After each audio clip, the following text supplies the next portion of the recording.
You must be wondering की मी माझे सगळे प्रोडक्ट्स डस्टबिनमध्ये का टाकते.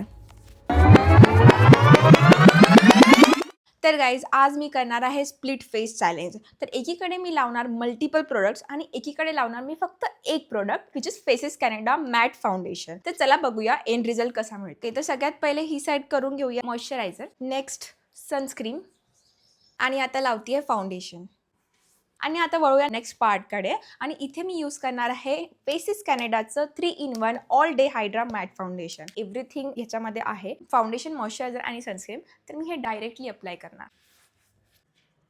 तर आता माझं दोन्हीकडे अप्लाय करून झालेलं आहे आणि तुम्ही डिफरन्स बघू शकता गाईज. इकडचा जो पार्ट आहे तो मला केकी वाटतोय, खूप ग्रीसी वाटतंय, चिपचिपी झालेली आहे. आणि दिस साईड मी ओनली 1 प्रोडक्ट यूज केलेला आहे आणि इथली एकदम क्लीन फिनिशिंग आली आहे. माझे पिंपल मार्क्स पण यांनी हाईड केलेले आहे आणि देर इज नो चिपचिप, टच प्रूफ. ओके, तर माझ्याकडे फेसेस कॅनडाचं लिपस्टिक पण आहे, तर ते पण लावते.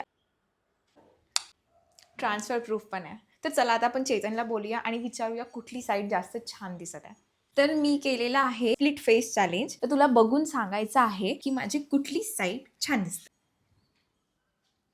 क्लिअर डिफरन्स दिसतंय भाई. इकडे शाईन खूप कमी आहे आणि इकडे लिटरली खूप शाईन करतं. इकडे इव्हन टोन पण वाटतं सगळं, इकडे थोडंसं इथे इव्हन नाही वाटत आहे. तर मला ते हे आवडलं. तर गाईज बघितलं, एक प्रोडक्ट तुमच्या मल्टिपल प्रोडक्ट्सला बीट करू शकतो. तर मग आता आपल्याला कुठे पण बाहेर जायचं असेल तर तुला वेळ नाही लागणार मेकअप करायला. अबे साले. So we have tagged the products below and you can also get it on Nykaa, Purple, Amazon and Flipkart.